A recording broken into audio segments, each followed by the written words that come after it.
नमस्कार सभी अनंत पथ के मित्रों को। आज हम जिस विषय पे अनंत श्री से बातचीत करेंगे वो ऐसा विषय है जो हमारी बनी बनाई जो धारणाएं हैं उसको तोड़ देगा और हमें हमारी वास्तविकता से रूबरू कराने में मदद करेगा। आइए अनंत श्री का स्वागत करते हैं और उस विषय की ओर बढ़ते हैं। प्रणाम अनंत श्री। अनंत श्री, आज जिस विषय पे बातचीत करने का हुआ है वो है रियलिटी। अक्सर आप कहते हैं कि ना हम खुद से मिल पाते हैं, ना हम आपस में जब मिलते हैं तो नहीं मिल पाते हैं। हम रियलिटी को नहीं जानते हैं। तो रियलिटी है क्या? ये अभी तक का देखा जाए अध्यात्म का, जीवन का और फिलोसॉफी का, दर्शन का एक गूढ़ विषय रहा है। रियलिटी क्या है? क्या जो हम देखते हैं, सुनते हैं वो रियलिटी है जो समझते हैं, या रियलिटी कुछ और है, हम उसको जानते ही नहीं? वस्तुतः अगर इसको हम गहराई से कहेंगे कि तो रियलिटी वो है जो अनफेदमेबल, अमाप है, जहां तक हमारी पहुंच नहीं हो पाती है, उसको हम रियलिटी कहते हैं और उस तक पहुंचने की हम कोशिश करते हैं। हमारी सारी इंद्रियां डिसेप्टिव हैं, तो जो रियलिटी है उस तक पहुंचने में पूरी तरह सक्षम नहीं है। तो इंद्रियां जिसको देखती हैं, जो हम सुनते हैं, जो हम टेस्ट करते हैं, तो क्या वो सब वास्तविकता नहीं है? यहीं पर चीज है। यहाँ पर जो फैक्टर आएगा वो रोचक आएगा। वो आएगा कि जो वास्तविक वास्तविकता है और जो अनुभवगत वास्तविकता है, इसके बीच में अंतर होगा। वास्तविक वास्तविकता और अनुभवगत वास्तविकता, अच्छा, एक्चुअल रियलिटी और परसीव्ड रियलिटी, ये दो अंतर पड़ जाएंगे और जो बहुत ही महत्वपूर्ण अंतर है मैं समझता हूं। अब देखिए, यहां पर अगर हम लोग बैठे हैं तो वास्तविक वास्तविकता क्या है कि यहां पर बहुत सारे फैक्टर्स हैं, बहुत सारा सामान है, बहुत सारी चीजें हो सकती हैं,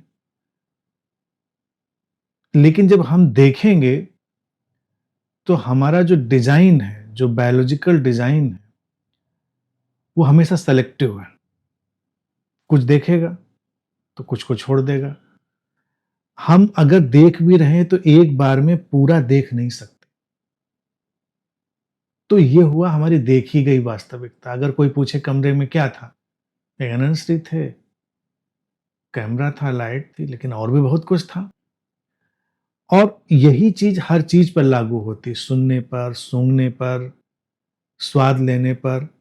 जो प्रमुख चीजें होती हैं, जिन पर हम बहुत फोकस कर रहे होते हैं, वो चीजें तो हमको दिख जाती हैं, सुनाई दे जाती, महसूस हो जाती हैं, लेकिन बाकी पूरा परिदृश्य छूट गया होता है। तो जो छूट गया है और जो हमने देखा, उस सबको जोड़ें तो बनेगी वास्तविक वास्तविकता। और जो हमने अनुभव में लिया है वो अनुभवगत वास्तविकता होगी हमारे लिए, वो हमारी परसीव्ड रियलिटी होगी। जितना संसार खड़ा है देखा जाए वो अनुभवगत वास्तविकता पर खड़ा है, और इसमें बुराई नहीं है। हमारा शरीर मन डिजाइन्ड ही इसलिए है कि हम फंक्शन कर सकें। ये फंक्शनैलिटी के लिए है। तो फंक्शनैलिटी के लिए हमारे शरीर मन ने चुनाव सीखा कि हम चुनना सीखें। चुनने में क्या है कि फिर गति होती है। अगर चारों तरफ सारी चीजें ही हम अपने अनुभव क्षेत्र में शामिल कर लें तो गति नहीं होगी। अब जैसे हमारे सामने चौराहा आया, चार रास्ते दिखे, तो हमने एक रास्ता चुना, उस पर चले, बाकी तीन छोड़ दिए। वहां पर तो हमने बिल्कुल कॉन्शियसली तीन छोड़ दिए, लेकिन हर रास्ते पर यात्रा करने की अपनी एक वास्तविकता होती। हमने एक रास्ते की वास्तविकता जानी, हमारे अनुभवगत वास्तविकता, और बाकी चीजों को हमने छोड़ा। तो रास्ते वाले उदाहरण में तो हमको दिखता है कि हमने छोड़ा, बाकी जगहों में हमको दिखता नहीं कि हमने छोड़ा है। यहीं पर गुत्थी उलझती है। और धार्मिक जितना वितंडावाद है, और धार्मिक जितना उलझाव है, और धार्मिक जितनी कट्टरता है, वो इसी पर है, अनुभवगत वास्तविकता और वास्तविक वास्तविकता।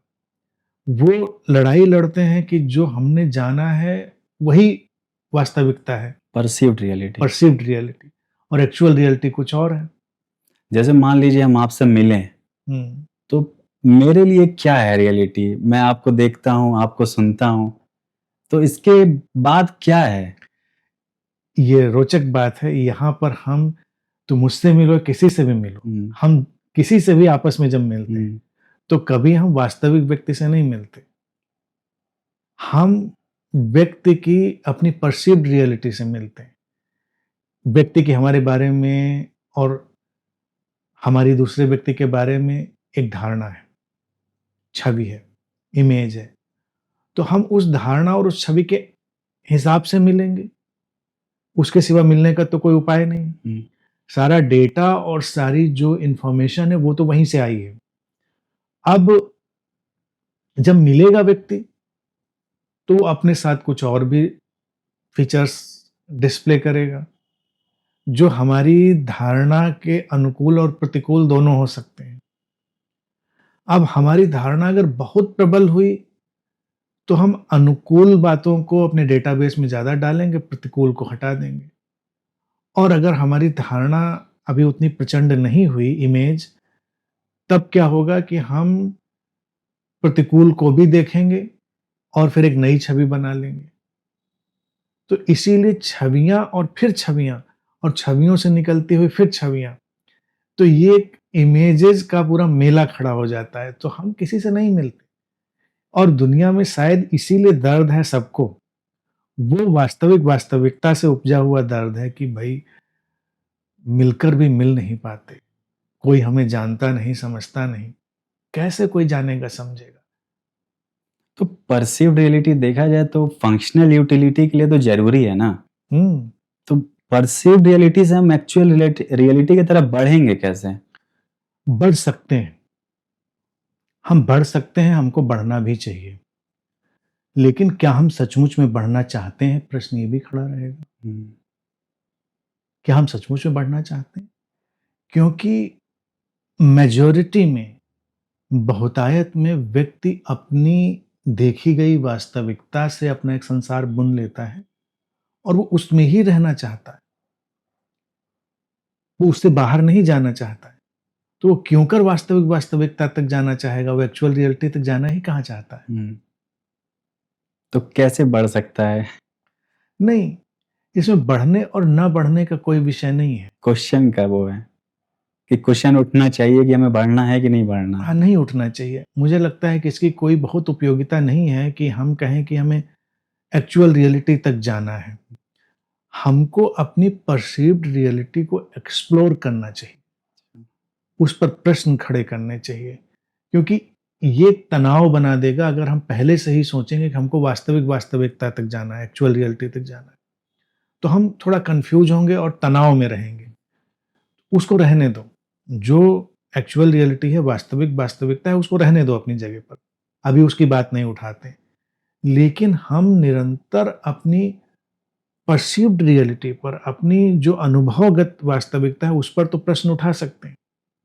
और जब उस पर प्रश्न उठाना शुरू करेंगे, तो हमारे दायरे बड़े होंगे, हमारे अनुभव क्षेत्र की व्यापकता आएगी और उसमें हम उसके नज़दीक तक पहुँचेंगे, उस वास्तविकता के नज़दीक तक पहुँचेंगे। और मानवीय अंतर्मन की एक सीमा है, उसको भी जान लेना चाहिए। कभी भी कोई भी मानवीय मन पूर्ण वास्तविकता तक नहीं पहुँचेगा, नहीं पहुँचेगा। नहीं पहुँचेगा। वो रहस्य ही रह जाएगा। और इसीलिए भारतीय दर्शन ने इसको बड़े अच्छे से रखा है। मैं बार-बार उस बात को दोहराता रहा हूँ। नोन, अननोन और अननोएबल, ज्ञात, अज्ञात और अज्ञेय। अज्ञेय का दायरा तो रहेगा हमेशा, क्योंकि वो इतना विराट और इतना व्यापक है कि हम कैसे कह देंगे कि हम अब जान चुके हैं उसको। और ये कोई भी नहीं कह सकता, इवन कोई वैज्ञानिक भी तो नहीं कह सकता। अभी अंतरिक्ष का विश्लेषण कर रहा है, हुँ, बहुत देख लिया हमने, दूर दूर के तारों का विश्लेषण कर लिया, दूर दूर के आकाश गंगाओं का हमने अध्ययन अवलोकन कर लिया, लेकिन फिर भी विज्ञान तो ये कहने में सक्षम नहीं कि इसके पार अभी कुछ भी नहीं है। यहाँ तक देखा है, उसके पार अभी हो सकता है कुछ, हमारी संभावना और बढ़ेगी तो हम जाएंगे। तो इसलिए वो क्षेत्र हमेशा छूटा रहेगा। तो गुत्थी कभी ये नहीं है कि पूर्ण वास्तविकता को जानना है, यहीं पर देखो तो धर्म खतरे में पड़ता है। हम्म, धर्म दावा करता है पूर्ण वास्तविकता को देने का, और धर्म जो खिलवाड़ करता है वो ये है कि वो जो परसीव्ड रियलिटी है, अनुभवगत वास्तविकता, उसके भी शुद्धतम रूप तक नहीं जाता। पहले ही सपनों का और तमाम कल्पनाओं का एक लोक बनाकर वो सब अपने को भ्रम में डाल लेता है। तो धर्म दावा तो जरूर करेगा, जो संगठित धर्म है, कि हाँ हम जाना चाहते हैं और हम पहुंचेंगे वहां तक, लेकिन वो कभी नहीं पहुंचेगा। वो निकटतम जाएगा और हमारे दायरे बढ़ेंगे। जितने हमारे दायरे बढ़ते जाएंगे उतना ही देखा जाए कि हमारी जो क्षमता है जीवन जीने की, जीवन में गहरे उतरने की, वो बढ़ती जाएगी। तो हमारे जो परसेप्शन है उसको हम कैसे इवॉल्व कर सकते हैं ताकि हम जो एक्सप्लोर कर सकें तो डीपर से डीपर जाके हम उस एक्चुअल रियलिटी के रास्ते तक पहुंच सकें। हाँ, इसीलिए हर धर्म ने एक, अगर मूल बात पकड़ी है तो उसने एक संदेश दिया। अगर किसी ने नहीं दिया है तो वो जाने, लेकिन जितने को मैं जानता रहा हूँ, जिन बुद्ध पुरुषों को, जिन गुरुओं को, जिन शास्त्रों को मैंने देखा, तो वो कम से कम ध्यान की बात करते हैं। ध्यान का अर्थ है सचेतनता, जागरूकता। जागरूकता ही एक कुंजी है जो जाएगी। जैसे बुद्ध का पूरा फोकस ही सचेतनता पर था। वो कहते थे सचेतन चलो, सचेतन उठो बैठो, बोलो पूरी सचेतनता से, तो उससे बदलाव आएंगे। अब ये चीज अगर एक बार किसी के जहन में बैठ जाए तो देखो दुनिया कितनी सुंदर हो जाए। अगर हमने कुछ देखा तो हम हमेशा ये जान सकते हैं कि मेरे देखे हुए की वास्तविकता है, पूरी नहीं होगी, और दूसरे के देखे हुए की कोई और भी हो सकती है, उसमें अंतर हो सकता है। तीसरे के देखे हुए की वास्तविकता कुछ और भी हो सकती है। कुछ फैक्टर इसके कम ज्यादा हो सकते हैं, कुछ मेरे कम ज्यादा हो सकते हैं। झगड़ा झंझट फिर कहाँ रहा? झगड़ा झंझट और कट्टरता तो वहीं पर आती है जब व्यक्ति कहता है कि नहीं, यही है जो हमारे अनुभवगत वास्तविकता में आया था, वही एब्सोल्यूट है, वही परम है। अब ये देखो ये शब्द कितना आता है। ये शब्द विज्ञान उपयोग करने में हिचकिचाता है, एब्सोल्यूट और परम, लेकिन अध्यात्म और धर्म इसका तो बहुत ही फ्रिक्वेंटली यूज करते हैं। परम अनुभव, परम स्थिति, और हम अपने संत महात्माओं को भी ये मान के चलते हैं परम अनुभव, परम स्थिति में परम ज्ञान, ultimate. Ultimate knowledge. Ultimate knowledge सब कुछ जानते हैं, सब कुछ संभव ही नहीं है। हमारा शरीर में डिजाइन ही नहीं, वो फिल्टर ही करेगा, और फिल्टर करने के बाद इसकी जो क्षमता क्या होती, वो एक होती स्टोरी टेलिंग, जो मैंने कहा, कहानी बुनने की। तो कहानी भी बनाता है। हम जब कोई चीज देखते भी, अगर हम केवल आंख की बात करें, आंख के अलावा हर इंद्री पे लागू होती, तो आंख की जो इमेज जाकर हमारे डेटाबेस में बनती है रेटिना पर, उसमें कई सारे, देखा जाए, वैज्ञानिक जादू होते हैं, बायोलॉजिकल मैजिक होते हैं। वो छवि अलग ढंग से बनती है, उसकी केमिकल डिकोडिंग अलग तरह से होती है, और केमिकल डिकोडिंग हुई, कहीं कहीं पर उसमें मिसिंग पार्ट भी होते हैं। जब वो ब्रेन तक जाती है और ब्रेन उसको डिकोड करता है, तो ब्रेन क्या करता है कि छवि तो डिकोड हो गई, अब तुम्हारी छवि मेरे रेटिना पर बनी और छवि बन गई, डिकोड हो गई। अब ब्रेन के पास इंफॉर्मेशन का, सूचनाओं का और अनुभवों का एक अपार संग्रह है। अब उस डेटाबेस से वो मैच करेगा। अब ये सब कितने माइक्रो सेकेंड्स में होता है, लेकिन यही होता है। वो मैच करेगा ये छवि किससे मिलती है, दोस्त से, दुश्मन से। ये जो गेस्चर आया था, जो हमने अभी इसको कैच किया था, ये जो आंखों की भंगिमा आई, होठों का तरीका, ये जो देखने का अंदाज था, ये जो आया था, ये छवि, ये दोस्त दुश्मन, किसी देखे हुए जाने हुए हादसे से, पुरानी किसी बात से किससे मैच करती, और वो इस्टेब्लिश कर लेता है कि हाँ, ये देखने का ढंग तो दोस्ती वाला ढंग था, ये देखने का ढंग तो दुश्मनी वाला था, ये मुस्कुराहट तो कमेंट करने वाली थी, टॉन्ट करने वाली थी, ये मुस्कुराहट तो निश्चल थी, ये मुस्कुराहट तो बड़ी लविंग थी।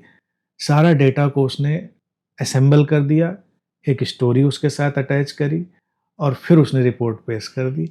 और ये बस हमने देखा और अनुभव किया, माइक्रो सेकंड्स में हो गया। लेकिन इतनी देर में प्रोसेसिंग पूरी हो गई। ब्रेन ने सारे डेटाबेस से एक चीज़ निकाली और उसमें एक कहानी जोड़ी। कहानी के साथ में फिर उसको आगे बढ़ाया।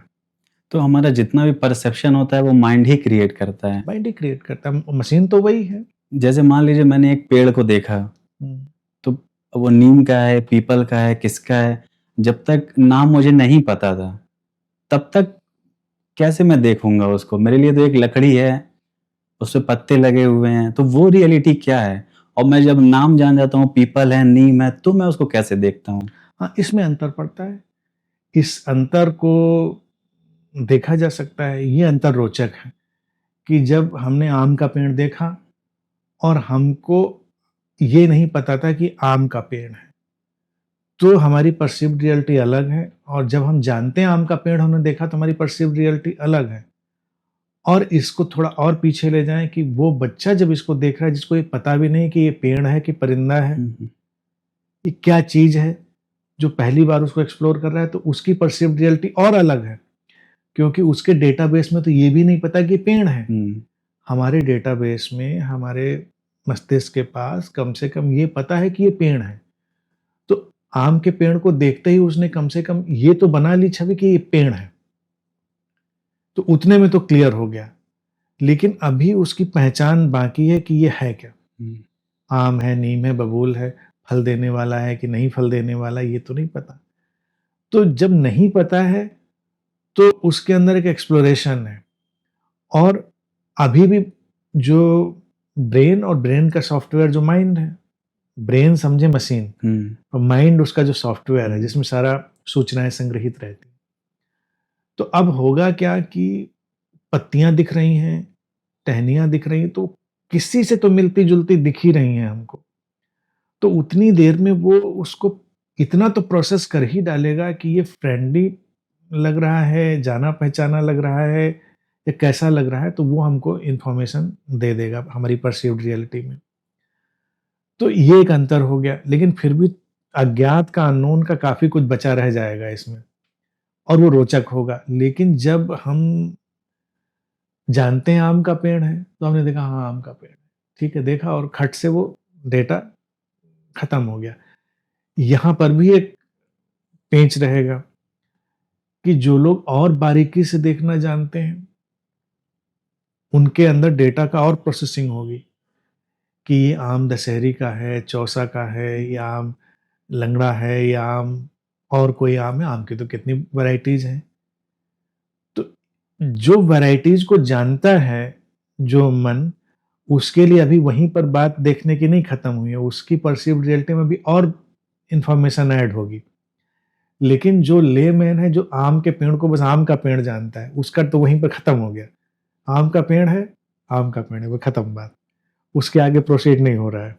इन दोनों में एक्चुअल की तरफ कौन जा रहा है? जब डेटा बढ़ेगा तो हम एक्चुअल की तरफ बढ़ रहे हैं।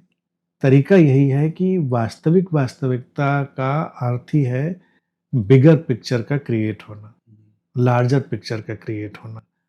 तो हम यही कह सकते हैं कि हमेशा हमारे अंदर बिगर पिक्चर की तरफ जाने की टेंडेंसी होती है, और हमेशा हम लार्जर जो पर्सपेक्टिव है उसकी तरफ बढ़ना चाहते हैं।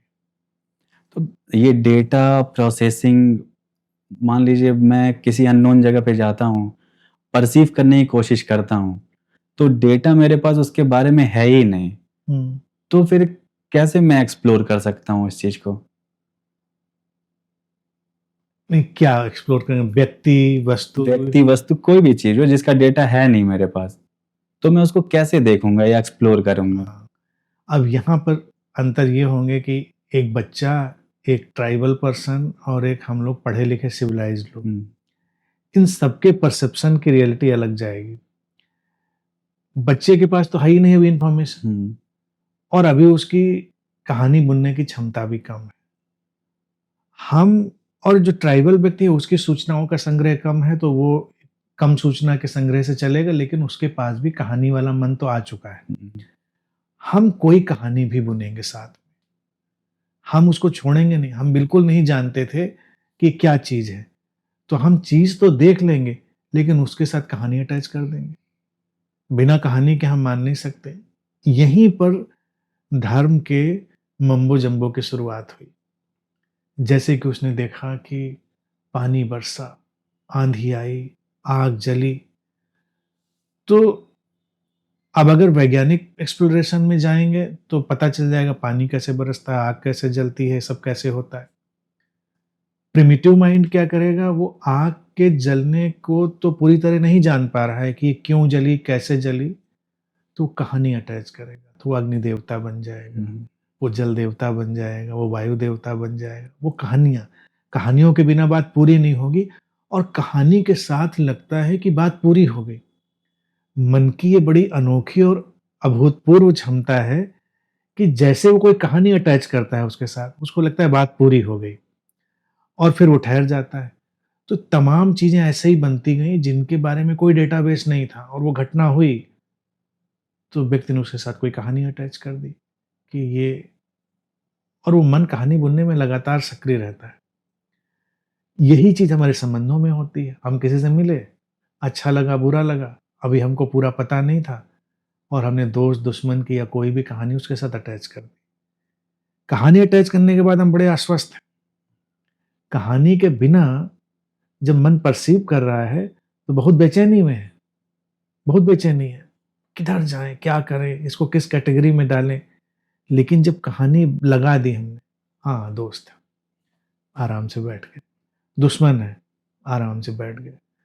तो ये जब हम वहां पर कोई चीज देखते हैं जहां पर कोई भी डेटा नहीं है, तो मन वहां भी कोई कहानी बनाएगा, क्योंकि सिमिलर डेटा तो अवेलेबल होगा।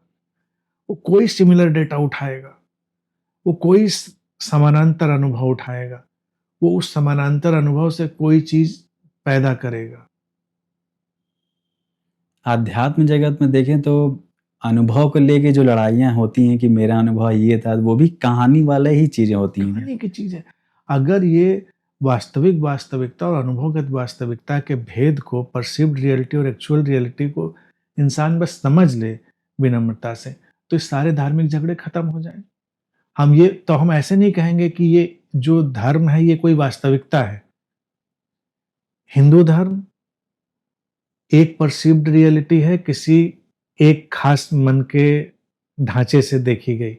ये इस्लाम एक परसीव्ड रियलिटी है कि किसी खास मन के ढांचे के द्वारा देखी हुई। ये यहूदी है, ये खास ढांचे से परसीव करेगी, देखी गई रियलिटी, और कहानियां इसमें सब जुड़ी हुई हैं। लेकिन ये वास्तविक वास्तविकता नहीं, एक्चुअल रियलिटी नहीं, तो इसमें लड़ाई झगड़ा क्या? हम खुश रह सकते। जैसे हम कहानियों में झगड़े नहीं करते, तो हम उसमें भी बस इतनी बात जान गए कि ये एक्चुअल रियलिटी नहीं है, तो झगड़ा खत्म, कोई कोई दबाव नहीं, कोई नहीं। लेकिन यहां जो एब्सोल्यूट वर्ड आता है, परम, वो समस्या पैदा करता है, क्योंकि उससे उसको वो लॉक करना चाहता है मन। ये मन की एक और कहानी बुनने की क्षमता है, और ये देखा जाए मन की कहानी बुनने की क्षमता का एक विध्वंसक पहलू है, क्योंकि वो अपनी कहानियों को भी उपसंहार देना चाहता है, अंत देना चाहता है, फाइनल, मतलब फाइनल कहानी बनी। तो इसीलिए कहानी में द एंड, उपन्यास में ऐसा हुआ, द एंड। आप देखो, जो अच्छी कहानियां, अच्छे उपन्यास, अच्छी मूवीज भी बनती हैं, जिन लोगों ने भी, सृजनात्मक लोगों ने उन पर काम किया, तो वो कैसे करते हैं? वो सब ओपन एंड्स पे खत्म कर देते हैं। क्योंकि कोई कहानी पूरी कहाँ होती है? ओपन एंड्स पे हम मिले, ये हुआ, बस खत्म।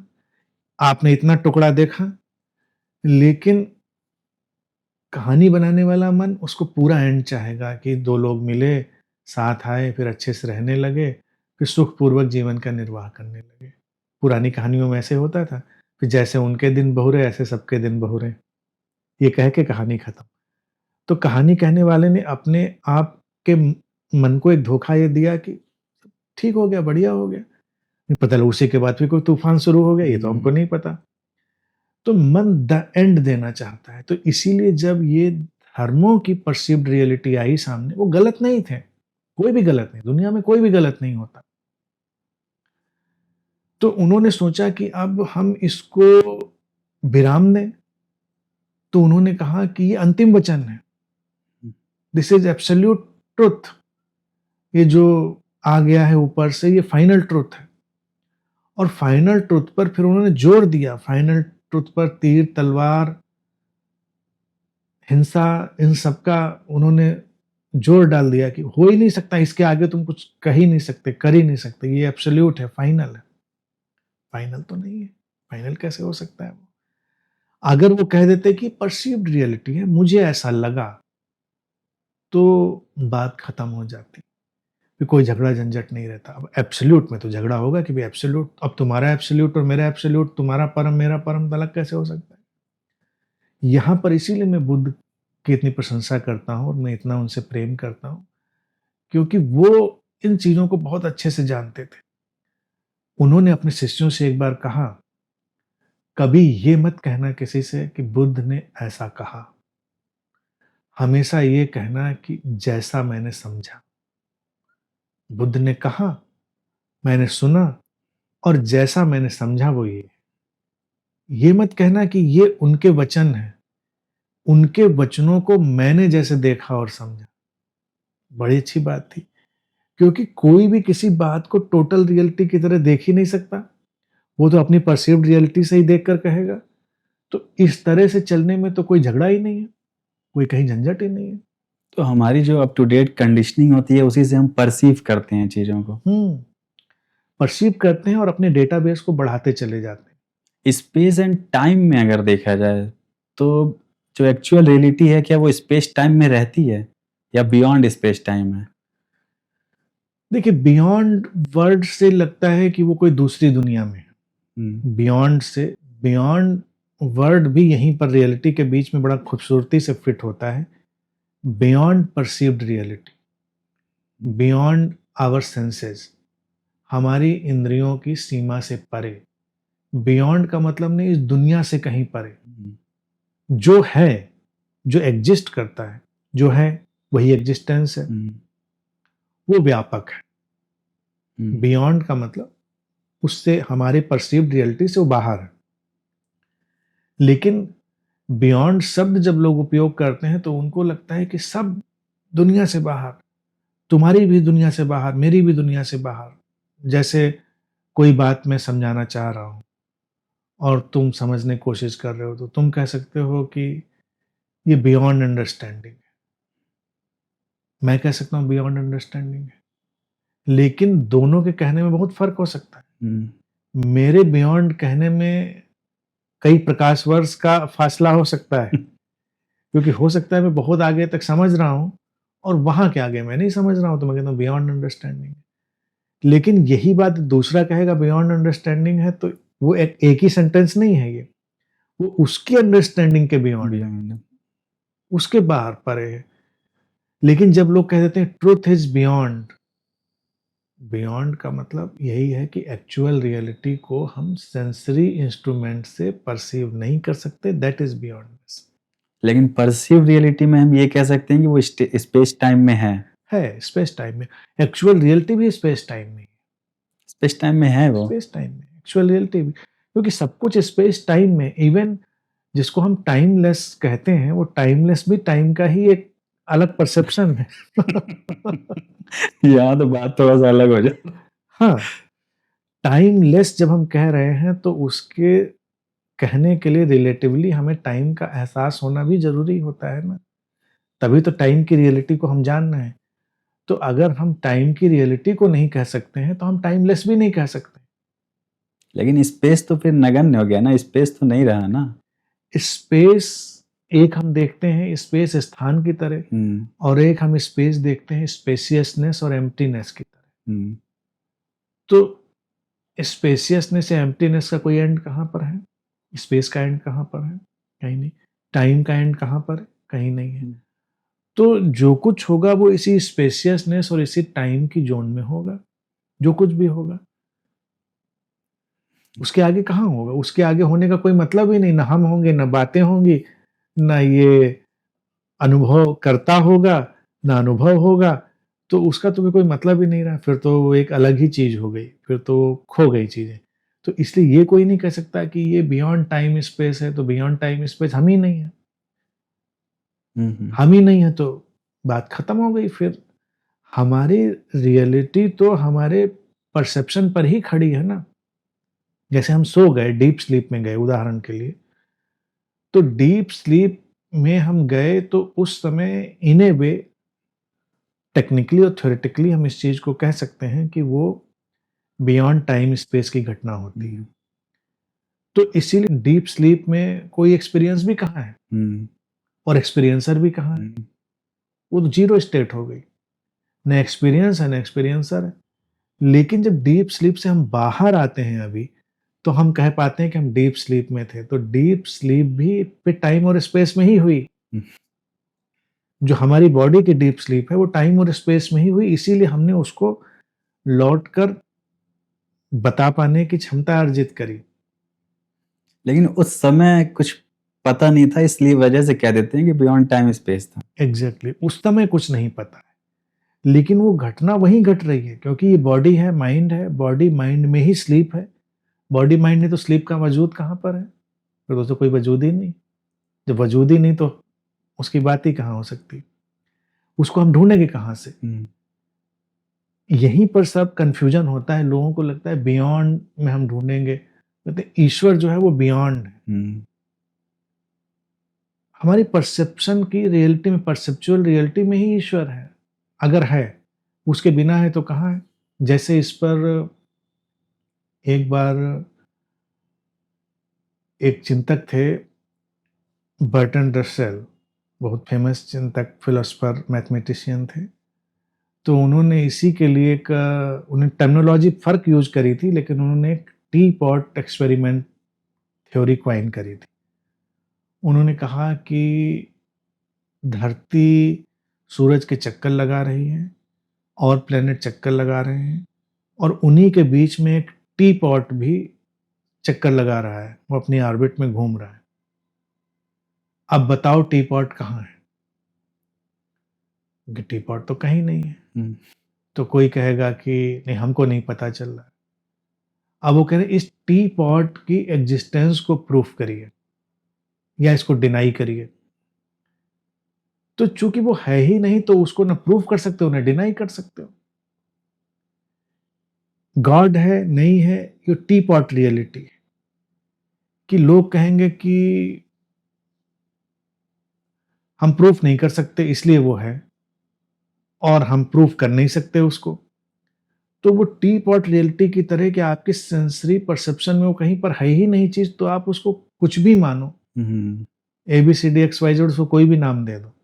लेकिन एक गॉड भी क्यों आया होगा? मैं इसको अगर हम्बली और कंपेशनेटली देखना चाहूं, वो बेमानी नहीं है, लेकिन बस उसको एब्सोल्यूट और परम कहने से लोग अगर बचें तब बात समझ में आ जाएगी।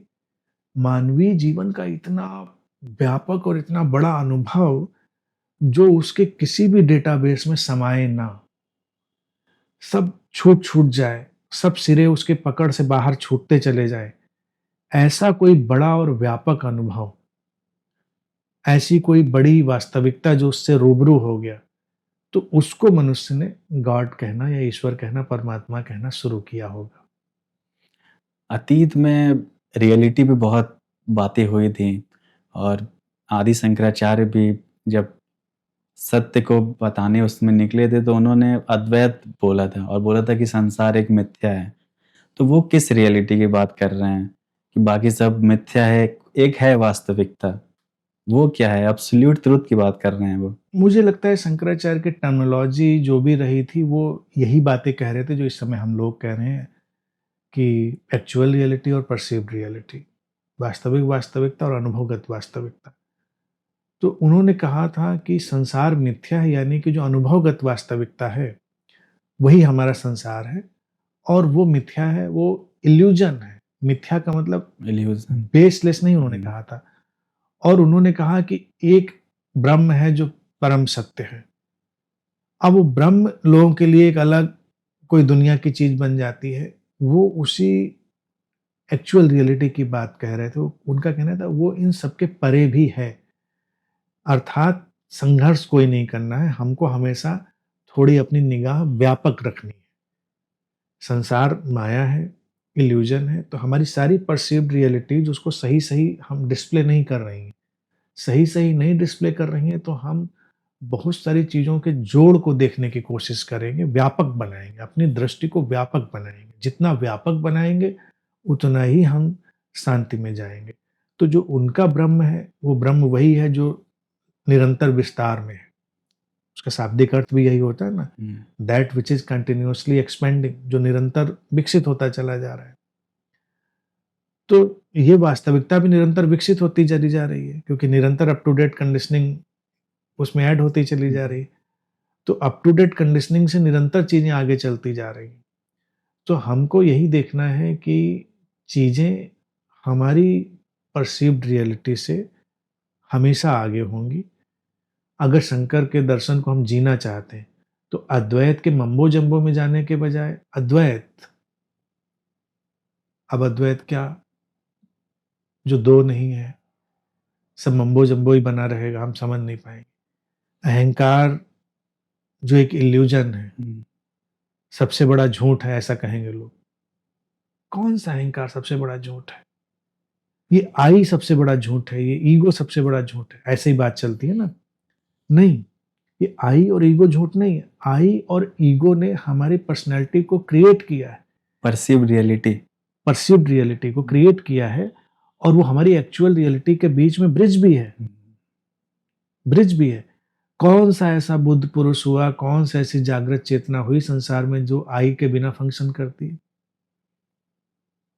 कृष्ण भगवान को बुलाओ वो भी जवाब देंगे, रमन महर्षि को बुलाओ जवाब देंगे, बुद्ध को बुलाओ जवाब, आई तो है ना। तो आई का इल्यूजन अगर हम कहें कि खत्म हो जाता है तो वो नहीं खत्म होता है। वो बिल्कुल कोरी स्लेट की तरह नहीं हो जाते हैं, ब्रेन वॉश नहीं हो जाते हैं कि सारी मेमोरी चलेगी बैठे हुए। हमने कहा गौतम बुद्ध, और वो बिल्कुल वेजिटेबल की तरह बैठे हुए, तो हम कहेंगे ये आदमी खत्म हो गया, इसका जो मस्तिष्क था इसकी स्मृति जा चुकी है, ये मरने की तरफ है। उसको हम बुद्ध नहीं कहेंगे। बुद्ध तो वो होगा जो बड़ा चौकन्ना प्रतिक्रिया देगा। आपने कहा कि ए बुद्ध, हे बुद्ध, जो भी बुलाना चाहें, गौतम, सिद्धार्थ, अब उनके दोस्त लोग ए बुद्ध बुला सकते हैं, हे बुद्ध हम लोग बुलाएंगे भाई, तो जवाब देंगे, वो बड़े चौकन्ने पन से जवाब देंगे। तो वो उनका आई ही है। जो मिथ्या और परसीव्ड रियलिटी है, वो जानते हैं कि इस फंक्शनल आई से में जो हमने फिक्शनल आई के कपड़े पहनाए हैं, बस वो सब मिथ्या है। फंक्शनल आई तो एक है जो हमको जोड़ के चला रही है, जो कंटिन्यूटी और सातत्यता को बनाती है, वो तो रियलिटी है ही है। वही सब ब्रिज बनाती है हम एक दूसरे के बीच में। तो हर रिलेशन ईगो रिलेशन है, हर एक्सपीरियंस ईगो एक्सपीरियंस है। ईगो मीन्स हमारे भीतर एक पहचान की सत्ता का निर्मित होना, हमारी व्यक्तिगत पहचान की सत्ता का निर्मित होना, वो ईगो है। लेकिन फिर इसी ईगो को, इसी आई को हम अपनी फिक्शनल जो क्षमता है कहानी बुनने वाली, उससे बहुत सारे कपड़े पहना देते हैं। वो झूठ है। चेतना, कॉन्शियसनेस, एग्जिस्टेंस, ये सारा एब्सोल्यूट रियलिटी ही है। हाँ, जब चेतना शब्द हम उपयोग करेंगे, हम ये सारे शब्द जब उपयोग करेंगे, साक्षी शब्द उपयोग करेंगे, तो हम वस्तुतः उस एक्चुअल रियलिटी को, हम एब्सोल्यूट शब्द यहाँ पर नहीं उपयोग Actual करते, reality। हम वो एक्चुअल रियलिटी की तरफ ही इंगित करते हैं। क्योंकि चेतना, हम जब चैतन्य हैं हर चीज के प्रति, तो हम मानते हैं कि चैतन्य होने में हमने एक पार्ट लिया है इंडिविजुअल बनाने का। परसीव्ड रियलिटी भी तो फिर उसी का पार्ट हो जाएगा। हाँ, परसीव्ड रियलिटी में वही होगा, लेकिन हम ये देखते हैं कि एक कोई ऐसी चीज जिससे हम चैतन्य हुए हैं, उसी को हम चेतना कह रहे हैं। अब उसको छोड़ दिया हमने, उसको एनालाइज नहीं किया कि वो क्या है। वो क्या कहने में फिर कहानियां बन जाएंगी, वो कहानियां बनने में फिर आत्मा और ये सब चीजें आ जाएंगी, चेतना। इसको थोड़ा सा और सरल करके समझाइए। देखिए, जो वास्तविकता की तरफ हमको बढ़ना है, व्हाट इज रियलिटी की तरफ बढ़ना है, तो हमको जितना उसको शुद्ध बनाने की कोशिश होगी वो करनी होगी, और उसमें उसमें हमको वैयक्तिकरण जितना गिरा सकने की क्षमता होगी, उतना बेहतर होगा। इसीलिए हम जिसको स्व से सर्व की यात्रा कहते हैं, तो उसका मतलब ही ये होगा कि जितना इंडिविजुअल फिक्सेशन ज़्यादा होगा, यानी कि वैयक्तिक जड़ता ज़्यादा होगी, उतना ही वास्तविकता विकृत हो जाएगी, डिस्टॉर्ट हो जाएगी। पहले के आपके जो यूट्यूब पे बहुत सारे वीडियोस पड़े हैं, उसमें आपने कई जगह बोला है कि हमारी इंद्रियों को शुद्ध करने की ज़रूरत है। तो क्यों बोलते थे आप कि एक्चुअल रियलिटी की तरफ हमें ले जा सकें? हाँ, एक्चुअल रियलिटी के हम नज़दीक जा सकें। इंद्रियों को शुद्ध करना बेशक ये आध्यात्मिक साधना हो ही गई कि एक एक स्तर वो जब इंद्रियाँ कंटामिनेटेड हैं, धारणाओं से, विश्वासों से, हमारी आदतों से, हमारे आहार, विचार इन सब से वो प्रदूषित हैं, कंटामिनेटेड हैं, एक स्थिति वो हो गई। तो वहाँ से जो देखी गई वास्तविकता होगी, वो निश्चित ही बहुत डिस्टॉर्टेड होगी। और एक फिर इंद्रियों को शुद्ध करने की व्यवस्था आएगी कि जब हमने इंद्रियों को एक स्तर तक उनके पर्सनलाइज़ेशन से मुक्त किया। शुद्ध करने का मतलब ये नहीं है कोई नींबू पानी और एप्पल साइडर विनेगर पी के शुद्ध कर लेगा। लोगों को शुद्ध करने में यही लगता है, हम 25 दिन अनुलोम-विलोम करेंगे और हम ये साधना करेंगे, ये क्रिया योग करेंगे और वो अक्रिया योग करेंगे, उसके बाद सब शुद्ध कर लेंगे। हम प्याज लहसुन नहीं खाएँगे, शुद्ध कर लेंगे, तामसी भोजन नहीं करेंगे, इसी में तो सब लगे रहते हैं। नहीं, उससे कुछ शुद्ध नहीं होने वाला है। वो तो मशीन है। अब मशीन में जो फ्यूल चाहिए, वो फ्यूल चाहिए, वो तो मशीन का अपना मसला है। अब हमको जो इंद्रियों को शुद्ध करना है, देखना अशुद्ध होता कब है? देखने में जितना पर्सनलाइज़ेशन हम शामिल कर देते हैं। सूँघना अशुद्ध कब होता है? जितना हम सूँघने में पर्सनलाइज़ेशन लगा देते हैं, ये अच्छा है, ये बुरा है, ये नहीं सही, वो नहीं सही। वही सुनने में कि हम क्या सुनना चाहते हैं और क्या नहीं सुनना चाहते हैं कि फ़िल्टर के माध्यम से, अपनी प्रेफ़रेंसेस के माध्यम से हम चीज़ों को डिस्टॉर्ट करते चले जाते हैं। वो हर चीज़ में हम लगाते चले जाते हैं, तो वो परसेप्शन जो है वो डिस्टॉर्ट होता चला जाता है। तो इंद्रियों को शुद्ध करने का एक ही मतलब है, इंद्रियों से पर्सनलाइज़ेशन की जो प्रक्रिया है, वैयक्तिकरण की प्रक्रिया है, उसको धीरे-धीरे हटाना। देखो जितना जितना शुद्धतम देख सकते हो किसी चीज़ को बिना उस पर कोई धारणा को आरोपित किए हुए, जितना शुद्धतम हो सकता है। पूरा तो नहीं होगा। हुँ। फिर एक स्थिति आएगी जब हम काफ़ी हद तक शुद्धता से देख पाएँगे। लेकिन फिर भी कभी भी ये बिंदु नहीं आएगा जब कोई पूरी की पूरी वास्तविकता को देख लेगा, वो काफ़ी हद तक देख पाएगा। ये वैसे ही है जैसे एक हमने दिया जलाया, उसके ऊपर काँच का कवर रख दिया और वो काँच का कवर कार्बन से धीरे-धीरे काला हो गया। तो ये हो गई अशुद्धि, धारणाओं, विश्वासों, मतों, विचारों और अनुभवों की अशुद्धि। अब उस काली परत को, उस कार्बन की परत को हम जितनी मात्रा में साफ करेंगे, उतनी मात्रा में वो दिए की रोशनी हमको साफ दिखाई देगी। फिर हम एक दिन बिल्कुल चमका के काँच उसके ऊपर रख देंगे, तो भी वो काँच के माध्यम से दिखाई दे रही क्या है, बात है! तो भी काँच का माध्यम है उसमें। और वो एक्चुअल में क्या होगी ये हम नहीं जानते हैं। लेकिन फिर हम दिए वाले उदाहरण में कि चलो हम काँच भी हटा देते हैं। हुँ। काँच हटा देने के बाद भी जब हम दिए को देख रहे हैं, पहले तो साफ कर लिया और शुद्धि का अंतिम हमने काँच भी हटा दिया, तो भी हमारी जो देखने की क्षमता और सीमा स्पेक्ट्रम है वो सीमित है। हम उसमें अल्ट्रावायलेट और पता नहीं तमाम चीज़ें नहीं देख रहे होंगे। लौ का रंग वही नहीं होगा जो हमने देखा। वो तो मशीन से देखेंगे तो उसमें और भी तमाम रंग दिखाई देंगे, हुँ। तमाम स्पेक्ट्रम दिखाई देंगे। तो ये एक बिल्कुल अलग चीज़ हो गई। तो हमने नहीं देखा। फिर यहाँ पर एक मानसिक एक घटना आती है मनोवैज्ञानिक, उसका भी यहाँ पर ज़िक्र कर देना उचित रहेगा। वो घटना होती है पैराडोलिया। पैराडोलिया? पैराडोलिया एक मेंटल स्टोरी टेलिंग डिवाइस है और वो हर चीज़ को तुरंत स्टोरी में करके फिक्स करती है, बहुत जल्दी। जैसे हमने कोई बादल में चीज़ें देखी, तो पैराडोलिया सिम्पटम बादल में तुरंत कोई चेहरे बना लेगा। हमने कोई पेड़ देखा, पेड़ में तुरंत वो कोई आकृति निकाल लेगा।